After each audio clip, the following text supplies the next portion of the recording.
श्रीपाद राजम शरणम प्रपत्ति। अध्याय 44वां स्वर्ण पीठापुरम का वर्णन। श्री भास्कराचार्य पंडित ने उसी दिन हमें आतिथ्य स्वीकार करने और घर पर ही रुकने का न्योता दिया और मुझे श्रीपाद श्री वल्लभ का चरित्र सुनने की विनती की। हम भास्कर पंडित की बात ठुकरा न सके। रात को ही वही विश्राम कर दूसरे दिन सुबह स्नान संध्या निपटा कर हम त्रिपुरांतकेश्वर के दर्शन के लिए गए।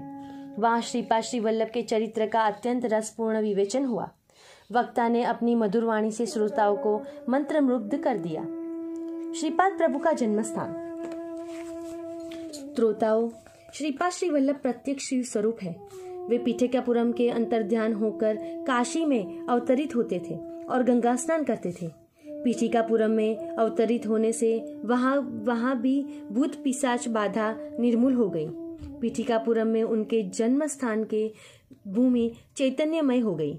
भविष्य में कुछ शतकों बाद वहाँ निर्माण होने वाले महासंतान में उनकी दिव्य चरण पादुकाओं की प्रतिस्थापना होगी। वहाँ की भूमि जागृत होगी और क्रम से आसपास का भूमंडल जागृत करेगी। वहाँ का जन समुदाय पीठिकापुरम के दिव्य आकर्षण से आकर्षित होगा। जहाँ जहाँ श्रीपाद श्री वल्लभ के संचार किया, जहाँ जहाँ वे संचार करेंगे, वहाँ अनजान जागृति का प्रवाह दिखता है और वैसे ही दिव्य शक्ति का अनुभव होता है। प्रत्येक मनुष्य के पृथ्वी तत्व होता है। यह शब्द, स्पर्श, रूप, रस और गंध इन तत्वों से बना होता है। योग दृष्टि से देखा जाए तो जिस शरीर में पृथ्वी तत्व होता है वे श्रीपाद प्रभु की दिव्य करुणा भाव के कारण पीठिकापुरम क्षेत्र में निश्चय ही आकर्षित होता है। इस पर मैंने प्रश्न पूछा, क्या आर्यवर्त के लोग उनके स्थित पृथ्वी तत्व के जागृत के कारण भौतिक रूप से पीठिकापुरम आएंगे? स्वर्ण पीठिकापुरम की महिमा। पीठिकापुरम प्रभु मुस्कुराते हुए पीठिकापुरम का वर्णन श्रीपाद प्रभु मुस्कुराते हुए बोले, तुमने किया हुआ प्रश्न योग्य है। भौतिक दिखने वाले पीठिकापुरम में एक सुवर्ण पीठिकापुरम है। जितनी भौतिक पीठिकापुरम की व्याप्ति है उनके ही सुवर्ण पीठिकापुरम की भी व्याप्ति है। स्वर्ण पीठिकापुरम केवल चैतन्य के निर्माण हुआ है। सच देखा जाए तो साधक में स्थित चैतन्य में संबंधित पदार्थ निर्माण होते हैं। समय उसे स्वर्ण पीठिकापुरम में रहने जैसा ही लगता है। स्वर्ण पीठिकापुरम के चैतन्य के कारण हजारों दिव्य किरणों से आभा निर्माण होती है। योगी, तपस्वी, महापुरुष इस सुवर्ण पीठिकापुरम में रहने को उत्सुक रहते हैं, लेकिन वे दिव्य पुरुषों के अपने सामान्य दृष्टि से अगोचर होते हैं। स्वर्ण पीठिकापुरम केवल योग चक्षु एवं ज्ञान चक्षु युक्त साधकों को ही दृष्टिगोचर होता है। काशी की पंचकोश यात्रा का विशेष। स्वर्ण पीठिकापुरम की ही तरह स्वर्ण काशी नाम का दिव्य तीर्थ भी है। स्वर्ण काशी चैतन्यमय पदार्थों में निर्मित है। काशी यात्रा गमनिष्मा तत्रवेव निवासरः इति ब्रह्मण सत्वं तत्सामी काशी वास फलम लभेत।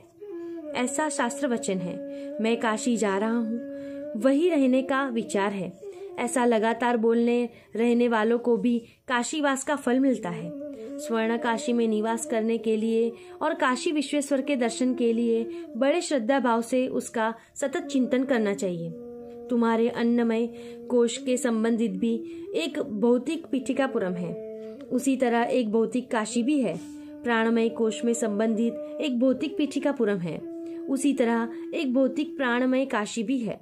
मनोमय कोश, विज्ञानमय कोश और आनंदमय कोश, इस प्रकार इस प्रत्येक कोश से संबंधित एक एक पीठिकापुरम और काशी है। इस आनंदमय पीठिकापुरम को भी स्वर्ण पीठिकापुरम कहते हैं। उसी तरह से एक आनंदमय काशी को भी स्वर्ण काशी कहते हैं। इस पर मैंने पूछा, महोदय, हे अल्पज्ञ हूँ, कृपा कर मुझ पर अनुग्रह कीजिए। इस विषय का रसल विवेचन कीजिए।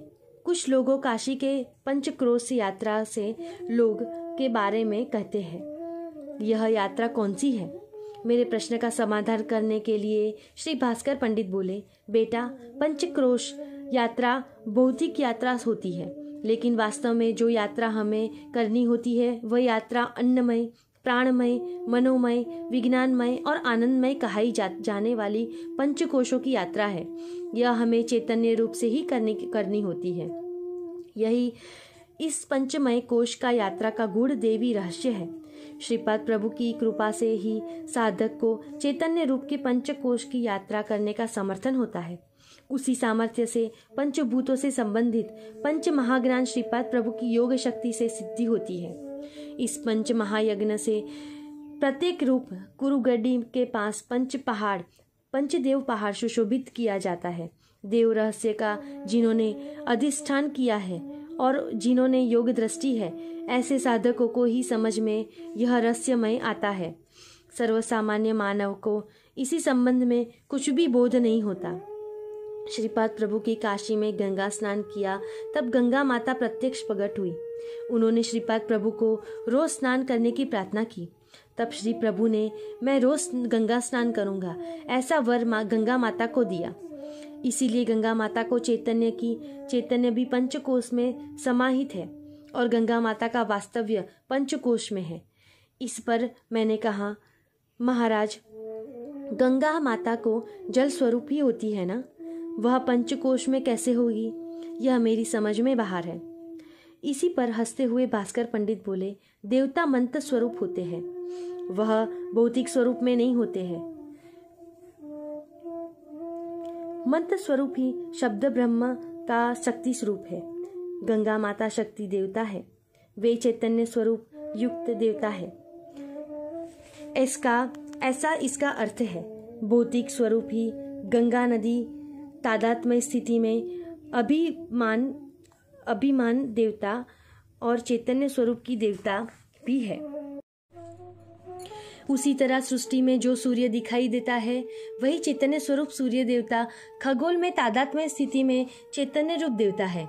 धर्म का सूक्ष्म गूढ़ और दिव्य ऐसा रहस्य अब तुम्हें ठीक से समझ में आ गया होगा। प्रत्येक मानव में जल तत्व होता है। उसके शुद्धिकरण के लिए जल यज्ञ करने का संकल्प किया जाता है। इसीलिए वे काशी में गंगा स्नान के लिए जाते हैं। इसी योग प्रक्रिया के कारण भौतिक रूप जल वासना को पवित्रता आती है। पवित्र नदियाँ अति पवित्र जल से मानव की मलिनता दूर करती है, उन्हें अपने पवित्रता प्रदान करती है। गंगा, गोदावरी जैसी पवित्र महानदियाँ पापियों के स्नान के अपवित्र होती है। इन नदियों में जब चैतन्य स्वरूप महापुरुष और पुण्य आत्माएं स्नान करती है, तब वह पूर्वतः पवित्र हो जाती है। जल यज्ञ करने का अर्थ है जीव राशि के शरीर के जल स्वरूप का और जल तत्वों का शुद्धिकरण होना। श्रीपाद श्री वल्लभ सर्वभौम है। केवल एक आदेश के करोड़ ब्रह्मांडों की रचना, रक्षण और विलय करने वाले महान त्रिमूर्ति स्वरूप वे दत्त प्रभु ही है। त्रेता युग में भारद्वाज मुनि को दिए गए वचन के अनुसार भारद्वाज गोत्र के वंशजों ने सवित्र काटक महायज्ञ जहाँ किया था, वह पुण्य स्थल अर्थात पीठिकापुरम में श्रीपाद प्रभु ने अवतार लिया। इस अवतार का प्रयोजन महायोगियों को, महासिद्धियों को, महापुरुषों को अनुग्रहित कर उनके धर्म का उद्धार करना है। इसी अवतार के बाद वे नरसिंह सरस्वती इस नाम रूप का अवतार लेने वाले हैं। यह उन्होंने कहा है। इस दिव्य वचन का जो लोग विश्वास दिखाई देंगे और श्रीपाद श्री वल्लभ के अवतार की जो लोग अवहेलना करेंगे, उन्हें पिशाच योनि मिलेगी। वे बलहीन होकर अत्यंत दीनहीन अवस्था को प्राप्त कर नरक यातना भोगेंगे। ऐसे पापियों का गाणगापुर में श्री नृसिंह सरस्वती स्वामी के अवतार में विमुक्त मिलेगी। ऐसे श्रीपाद प्रभु ने कहा। तुम लिख कर रहे हो, वह श्रीपाद श्री वल्लभ का चरित्रामृत ग्रंथ अक्षर सत्य ग्रंथ है। इस ग्रंथ का सभी भाषाओं में अनुवाद किया जाएगा। इसी महान ग्रंथ का किसी भी भाषा में पाठ किया जाए और उसी पाठ का विशेष फल हर किसी का पाठक को मिलेगा ही। इसका भाषांतर करने वाला का चुनाव श्रीपाद श्री वल्लभ प्रभु ही करेंगे और अनुवाद करने से विशेष सहायक करने वाला भी महाराज की विशेष कृपा होगी। यह ग्रंथ पुण्य मंदिर में रखकर उसकी पूजा करने से उसे कृपा लाभ होगा। यह ग्रंथ के पाठ के कलयुग में सब घटनाएं शुभ होगी, ऐसा महाप्रभु ने कहा। तुम्हारा ग्रंथ लेखन का यह काम श्री चरण का तुमसे पूरा करवा लेंगे। इस पर मैंने कहा, महाराज, आपने जो कहा वह सब उचित है, लेकिन मैं पंडित बिल्कुल भी नहीं हूँ। इससे अलावा वेद और आनंद भी हो रहा है। इस पर भास्कर पंडित बोले, सब सच है।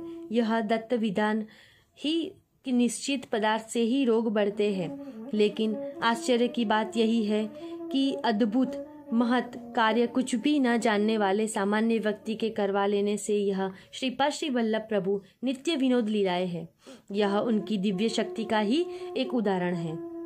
एक दिन एक सन्यासी कुटकेश्वर मंदिर में आए। उसी समय श्रीपाद श्री वल्लभ बाल अवस्था में थे। उसी समय में श्री नरसिंह वर्मा और श्री वेंकटप्रिया सृष्टि बाल श्रीपाद प्रभु को लेकर घोड़ा गाड़ी में कुटकेश्वर मंदिर में आए। उसी समय सन्यासी वहां ध्यान अवस्था में थे। उसे देखकर श्रीपाद प्रभु बोले, इस सन्यासी को मंदिर में क्यों आने दिया?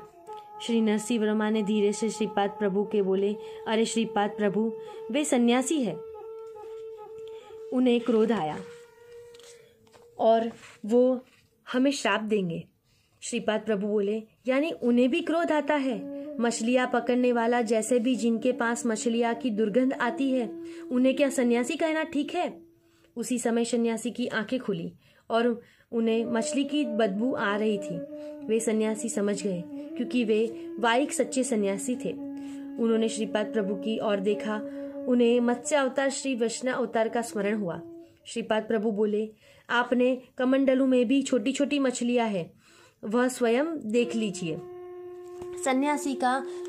सन्यासी पर विशेष अनुग्रह। सन्यासी को अपने कमंडलों में मछलियां देखकर बड़ा अचंभा हुआ। श्रीपाद सन्यासी की तरफ नजरों से देख रहे थे। तभी सन्यासी ने अंतर्मुख हो गए।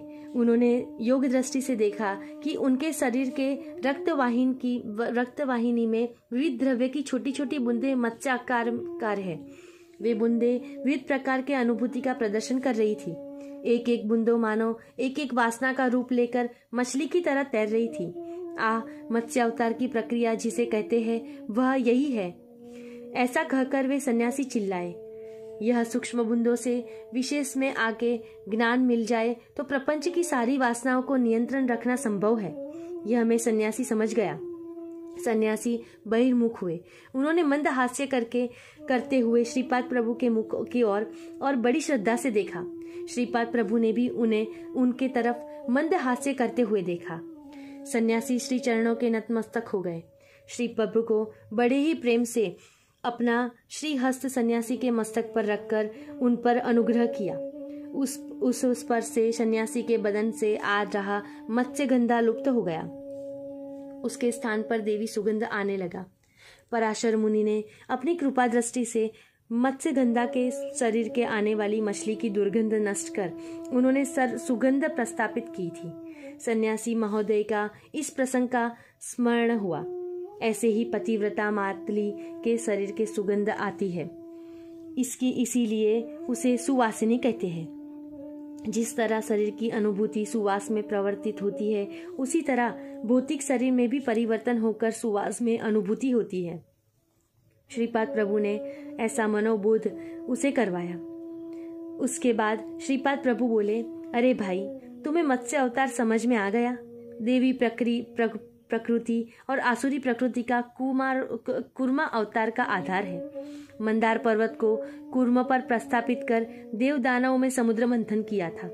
कछुआ जिस तरह संकट काल में अपने इंद्रिय अंदर खींचकर उन्हें नियंत्रण में रखता है, उसी तरह तुम अपने ज्ञानेंद्रियों और कर्मेंद्रियों को अपने काबू में रखो तो बड़े योगी बन पाओगे।